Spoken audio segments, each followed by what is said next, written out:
menindak secara tegas usaha-usaha yang bersifat ilegal.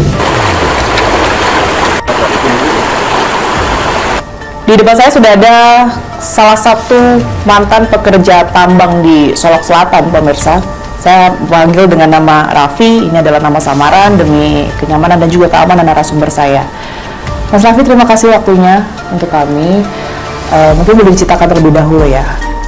Awal mula bergabung sebagai pekerja tambang, ini taunya dari mana bahwa itu berpotensi? Yang ngajak siapa? Yang ngajak adalah teman ini adalah anak bok ini kerjanya tukang nyuci alat pakai dulang. Dulang itu berarti tambang tradisional gitu ya? Iya, pakai dulang dicuci masnya pakai dulang, habis itu baru dimasukin ke botol. Tapi sebenarnya udah dari berapa lama itu kerja sebagai pekerja tambang? Setahunan lah. Setahun? Iya. Dari tahun 2022. Terus saya udah lama berhenti. Waktu itu di mana areanya?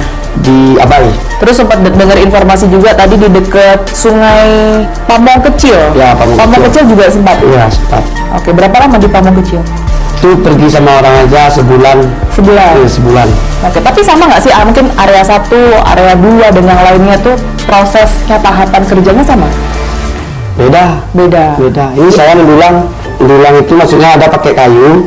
Di dulangnya pakai kayu itu, habis itu di pasiran ini habis diambil pasir yang hitam, dimasukin ke botol. Itu udah nampak emasnya tuh. Sekali dulang tuh berapa lama? Waktu yang dibutuhin? 10 menit lah. 10 menit? Ya, 10 menit. 10 menit itu kira-kira dapat berapa gram ya? Paling kalau rezeki dikasihnya 3 bonci, 1 bonci. Itu kalau dirupiahkan, ya, Mas Raffi, itu berapa tuh berarti? Anggaran 500 lah. 500.000? Ya, 500.000. Jadi gimana aturan hitungannya gimana tuh? Kalau setelah nambang, pembayarannya yang paling banyak diterima ini pernah sampai berapa? Kalau dilihat teman, semuanya itu adalah anggaran 100-an lah. Sejutaan. Sejuta? Ya, beratusan jutaan. Ratusan juta? Ya. Satu bulan pernah menghasilkan uang ratusan juta berarti? Iya. Dari hasil tambang itu? Iya. Anggaran sampai SAM gitu, itu bos yang besar yang tahu. Nah, bos besar? Ya. Bos besarnya ini siapa? Nggak tahu. Mas Raffi nggak pernah ketemu siapa yang kemudian memerintahkan langsung ke situ, yang pemilik tambangnya mungkin sekalipun ilegal? Nggak pernah. Jadi koordinasinya ini sama siapa, Mas? Itu sama bos yang di atas. Siapa itu? Bos saya yang di atas.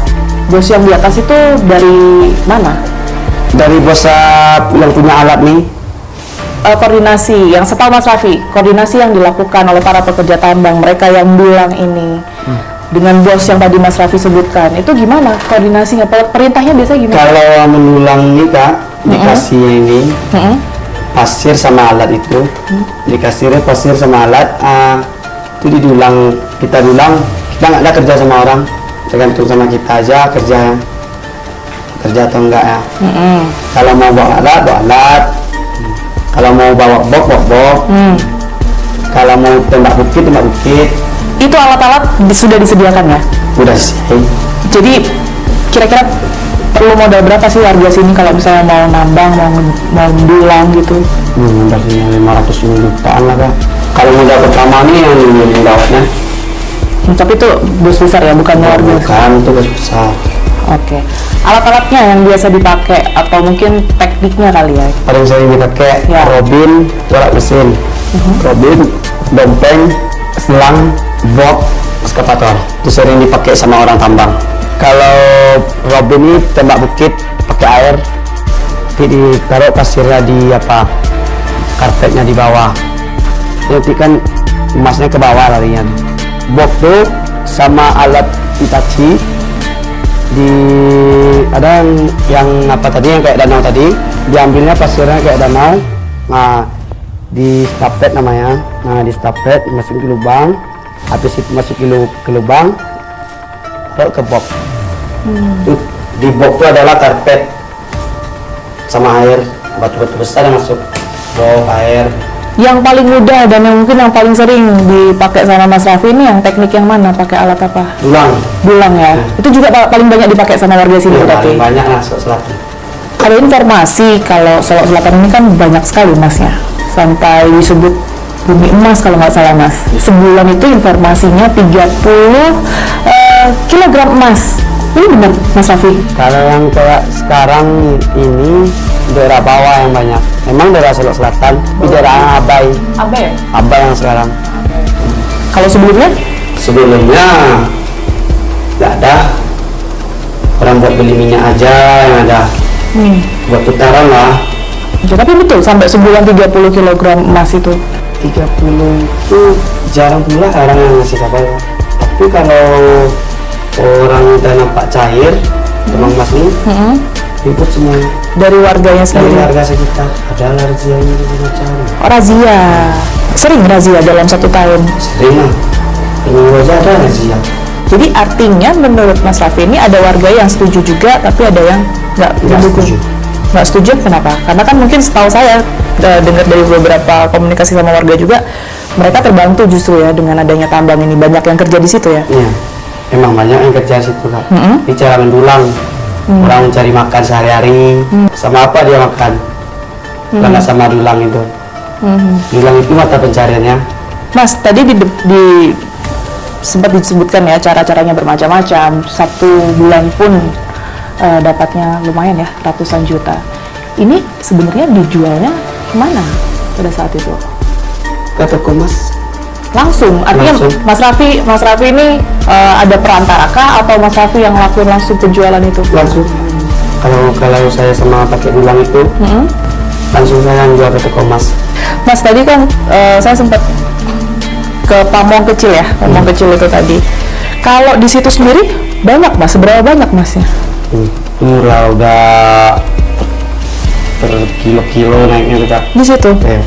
Terus tadi sempat semacam kayak ada longsoran ya di antara pohon-pohon. Itu nembak bukit namanya tuh. Oh, itu yang namanya nembak bukit. Pakai robin. Dan itu prosesnya paling cepat atau gimana? Cepat, itu yang cepat. Nembak bukit tuh. Itu informasinya juga salah satu lokasi yang sempat didatangi Kapolda beberapa waktu lalu ya? Iya. Betul ya? Dampak yang paling parah yang mungkin bisa Mas Raffi ceritakan ya? Kejadian langsung mungkin di depan mata. Kalau misalkan di kayak danau tadi itu, kan ada orang di bawahnya tuh, airnya kering tuh. Habis kering itu di bawahnya tuh roboh lah pasirnya ke bawah. Di situ orang sering, ya di situ orang yang sering mati longsor. Di sekitaran lokasi tambang itu kan kalau nggak salah saya tadi juga lihat ada gubuk-gubuk gitu ya Mas Raffi ya. Itu untuk apa Mas? Itu orang pasir yang ngali lubang, Oke. masukin ke box. Habis masukin ke box tuh buang batu-batunya ke pinggirin kaki itu. Bukan untuk tempat istirahat para pekerja tambang misalnya. bukan. Jadi pekerja tambang itu nggak ada yang tidur di situ, istirahat di situ. Enggak, dia ada pondoknya. Mas Raffi, tadi kan saya sendiri sempat datang ya ke sekitaran tambang kecil, salah satu tambang di sana, dan lihat ternyata sebagian wilayah di situ daratan begitu, itu sudah jadi perairan, jadi semacam danau gitu ya di dekat aliran kali. Itu memang tadinya danau kah? Atau seperti apa? Karena kan informasi yang kami terima itu adalah bekas dari aktivitas penambangan. Kalau itu bukan danau, kalau itu lubang. Pertamanya lubang itu adalah hutan, bukit. Masuk alat ini, Eskavator. ya eskavator, dimasukin eskavator, digalinya lah, tapi rusak semuanya. Di sekitaran itu ya? Ya, itu Sampai rusak. pada akhirnya jadi danau, perairan itu karena ada cekungan itu. Iya, kena lubang itu udah banyak airnya mengumpul. Dan lagi ada semacam gundukan tanah gitu ya di sekitaran yang tadi wilayah Pamong kecil itu awalnya atau itu disebabkan oleh aktivitas penambangan kah atau memang seperti itu kondisinya? Memang dari penambangan, pembuangan pasir diambil sama alat, dibuang ke sana.